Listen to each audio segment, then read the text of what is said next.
Recorded Books presents an unabridged recording of Bought for the Sicilian Billionaire's Bed by Sharon Kendrick, narrated by Simone Phillips and directed by Erica Jensen. Chapter 1. Madonna mia! The word sounded as bitter as Sicilian lemons, and as rich as its wine, but Jessica didn't lift her head from her task. There was a whole floor to wash, and the executive cloakroom still to clean before she could go home. And besides, looking at Salvatore was distracting. She swirled her mop over the floor. Much too distracting. "What is it with these women?" Salvatore demanded heatedly, and his eyes narrowed when he saw he was getting no response from the shadowy figure in the corner. "Jessica!"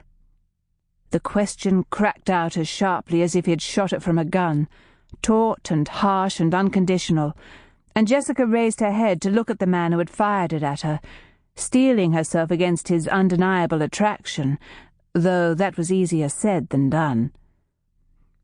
Even she, with her scant experience of the opposite sex, recognized that men like this were few and far between, something that might account for his arrogance and his famous short temper. Salvatore Cardini, the figurehead of the powerful Cardini family. Dashing, dominant, and the darling of just about every woman in London, if the gossip in the staff room was to be believed. "Yes, sir," she said calmly, though it wasn't easy when he had fixed her within the powerful and intimidating spotlight of his eyes. "Didn't you realize I was talking to you?"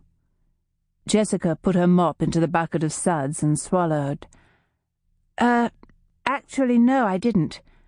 I thought you were talking to yourself." He glowered at her.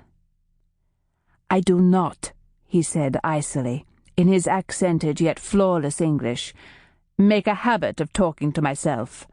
I was expressing my anger, and if you had any degree of insight, then you might have recognized that."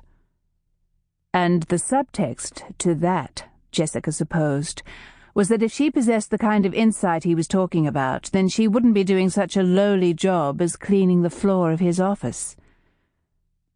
But in the past months, since the influential owner of Cardini Industries had flown in from his native Sicily, Jessica had wisely learned to adapt to the great man's quirks of character. If Signor Cardini wished to talk to her, then she would let him talk away to his heart's content. The floor would always get finished when he left for the night. You ignored the head of... Sample complete. Ready to continue?